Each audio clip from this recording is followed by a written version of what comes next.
యాదాద్రి భువనగిరి జిల్లా చౌటుప్పల్ గ్రామ సభలోనూ రసాభాస చోటు చేసుకుంది. అధికారులు గ్రామస్తులకు మధ్య వాగ్వాదం జరిగింది.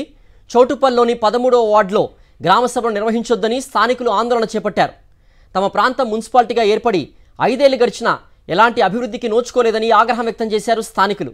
గ్రామ సభల పేరుతో ప్రభుత్వం చౌటుప్పల్ ప్రాంతంపై సవతి తల్లి ప్రేమ చూపుతోందని ఆవేదన వ్యక్తం చేశారు.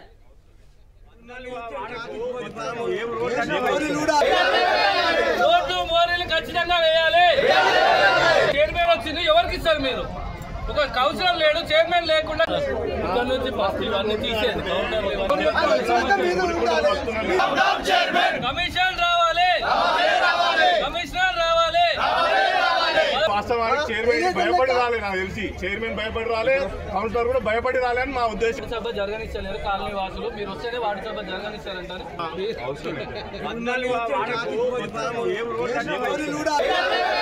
రోడ్లు మోరీలు ఖచ్చితంగా వేయాలి. చైర్మన్ వచ్చింది, ఎవరికి ఇస్తారు మీరు? ఒక కౌన్సిలర్ లేడు, చైర్మన్ లేకుండా కమిషన్ లేకుండా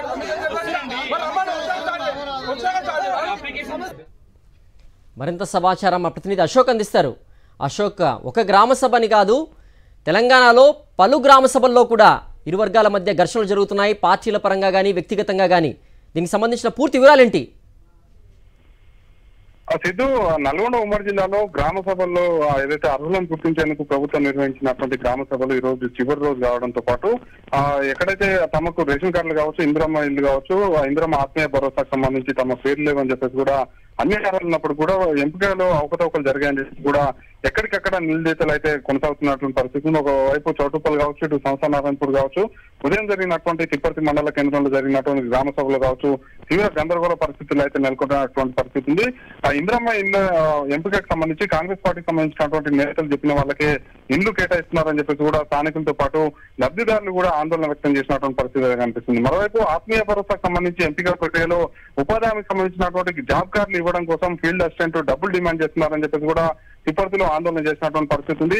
ఒక్కొక్క జాబ్ కార్డ్ కోసం 1000 రూపాయలు వసూలు చేస్తున్నారని చెప్పేసి కూడా అటు స్థానికులు లబ్ధిదారులు కావచ్చు, ఇటు ఉపాధి హామీకి సంబంధించినటువంటి కూలీలు కూడా ఆగ్రహం వ్యక్తం చేస్తూ అధికారుల దృష్టికి తీసుకెళ్లినటువంటి పరిస్థితి కనిపిస్తుంది. వీటితోడు అటు బీఆర్ఎస్ కావచ్చు, బీజేపీ సంబంధించినటువంటి నేతలు కూడా గ్రామ సభలకు సంబంధించి అక్కడికి చేరుకొని లబ్ధిదారుల ఎంపికలో అవకతవకలు ఎందుకు జరిగాయని చెప్పేసి కూడా నిలదీసేటువంటి ప్రయత్నం చేసినటువంటి పరిస్థితి ఉంది.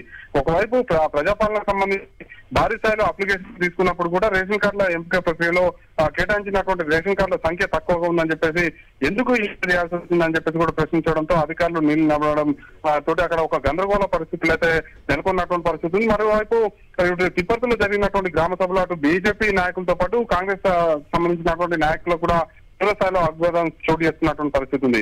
రేషన్ కార్డులకు సంబంధించి, ఇందిరమ్మ ఇల్లు సంబంధించి, ఆత్మీయ భరోసాకు సంబంధించి నిజమైనటువంటి లబ్ధిదారులకు మాత్రం న్యాయం జరగకపోతే ఖచ్చితంగా ఆందోళన చేపడతామని చెప్పేసి కూడా బీజేపీ నేతలు స్పష్టం చేసినటువంటి పరిస్థితి కనిపిస్తుంది. ఈ నేపథ్యంలోనే గ్రామ సభను అర్ధాంతరంగా కూడా ముగించుకొని అధికారులు వెళ్ళిపోయినటువంటి పరిస్థితి ఉన్నాయి. సిద్ధు, ఓకే అశోక్.